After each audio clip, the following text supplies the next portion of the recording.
Thanks for joining us for another edition of Weekend Winners, proudly brought to you by One Equine for the equine athlete. And we're back at Albion Park on Saturday night. Just the 8 races, but it's an intriguing card as well. Races 2, 6 and 7. I think they're the key races. Race 2, the Band 4, Band 2. There's a lot of class in that field. They could easily run super quick time over the mile. Race 6, the 3-year-old, a very strong lineup over the mile again. And race 7, the trot, standing start conditions over the 2138 metres. A very interesting mix of trotters there. So they're the highlight races for me. Races 2, 6 and 7. In this edition of Weekend Winners, we're going to speak with Gemma Hewitt and Angus Garrard. Gemma Hewitt jumps in the hot seat to go through her runners on Saturday night. She joins us now. Gemma, appreciate the time. No worries. Thanks, Chris.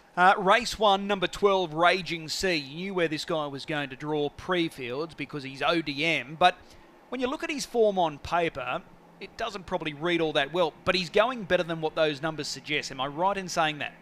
Yeah, definitely, Chris. I was actually going to say that myself. He's going a lot better than what his form suggests at the moment. And unfortunately, he's on the OD this week. But hopefully, if he does everything right this week, he'll be off it for next week. Last week at the mile, you were forced to chase the Flying Duke of Scotland. They went super fast time. I think it was a 53.9 closing half. Did he get the pass mark from you, your guy, Raging Sea?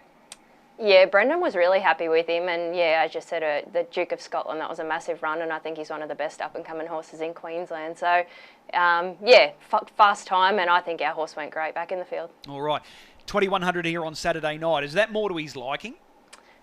Probably a mile suits him more, but I mean, yeah, Saturday night's just sort of going to be a run for him and get the OD off. It's hard, drawn 12, so yeah. Okay, well that's Raging Sea. What about in race 2? This guy's low flying. This is a good test given that he's got gate 7 at the mile. Haranya, have you been thrilled with the way he's performed since finding his way to your stable?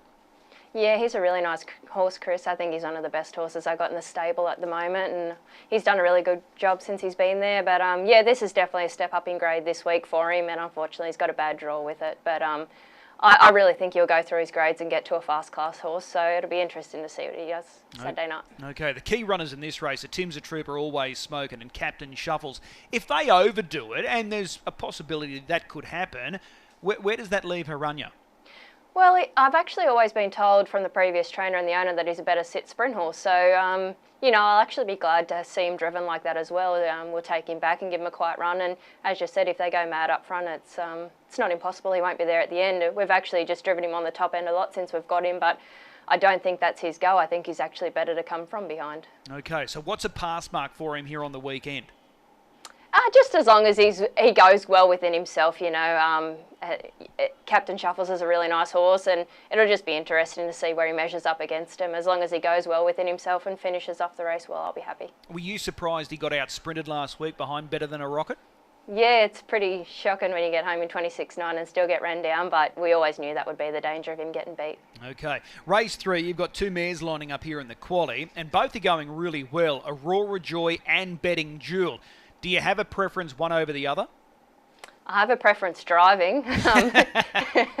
Betting Duel can pull pretty hard, so I prefer to drive little Aurora Joy. She's a nice, easy horse to drive. So, but no, as you said, they're both going well, and their abilities probably equal. It just all depends who gets the better run and the better draw. But as you've seen a fortnight ago, they Quinella the race that they were both in here on the Friday, and yeah, there's not a lot between them. Okay, Aurora Joy. Firstly, we'll start with her because she's number 6. Betting Duel's 9.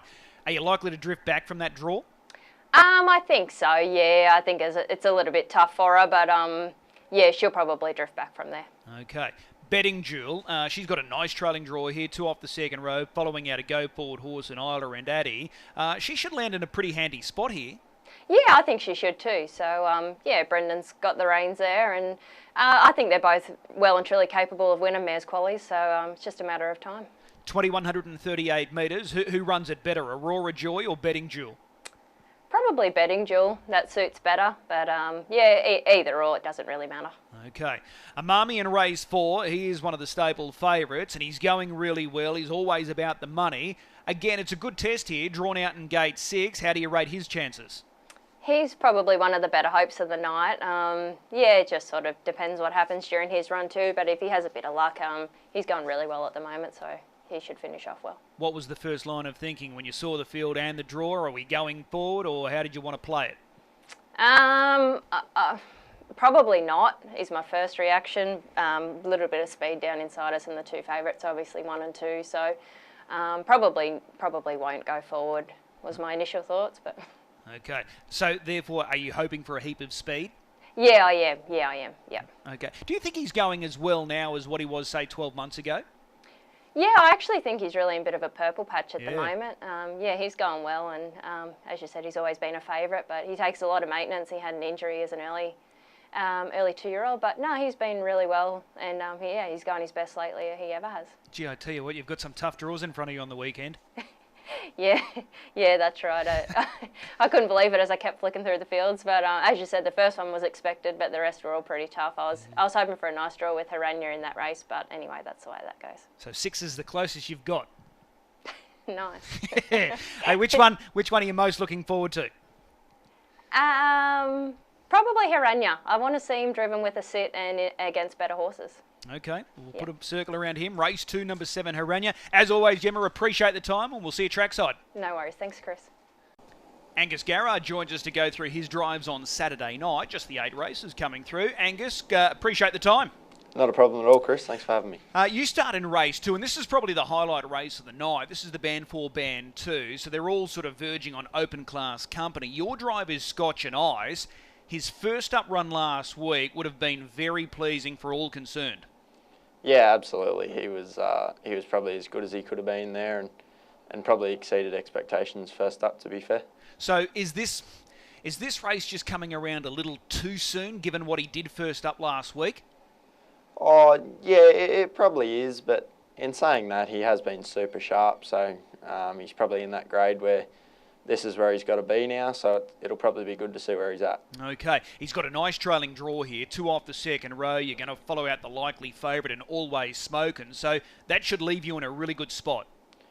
Yeah, it probably looks that way on paper, Chris. It'll be interesting to see what sort of plays out early. We all know Captain Shuffles has got sort of electric gate speed when they want it, and I'm sure Always Smokin' will be pumped right up trying to get to the top. So it'll be very interesting in the early stages. Okay, so reading between the lines there, do you think Captain Shuffles might have enough speed to clear Always Smokin'?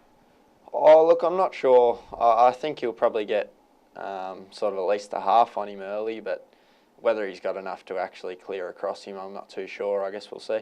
Okay. Those 2 horses we just spoke about, they're Always Smokin', Captain Shuffles. They're really dominating all sort of pre-race talk about this race. But do you think there is a possibility that if they overdo it, it leaves them both vulnerable? Yeah, it certainly does. It's probably a little bit of a question mark, sort of how Captain Shuffles handled that first up run too. I guess he did have a really tough trip first up.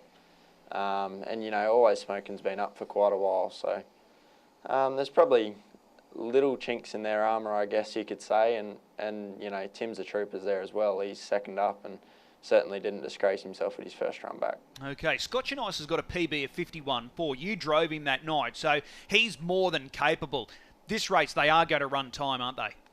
Yeah, absolutely. He can follow speed all day, but you know, this is a really hot field and a race that sort of looks like it'll produce really hot tempo throughout. So, you know, it could play into our hands, but in saying that, you know, when they're going super fast, it's hard to come around them. So we may have to look for shortcuts at some point. All right. So whatever he does on Saturday night, we've got to keep following him.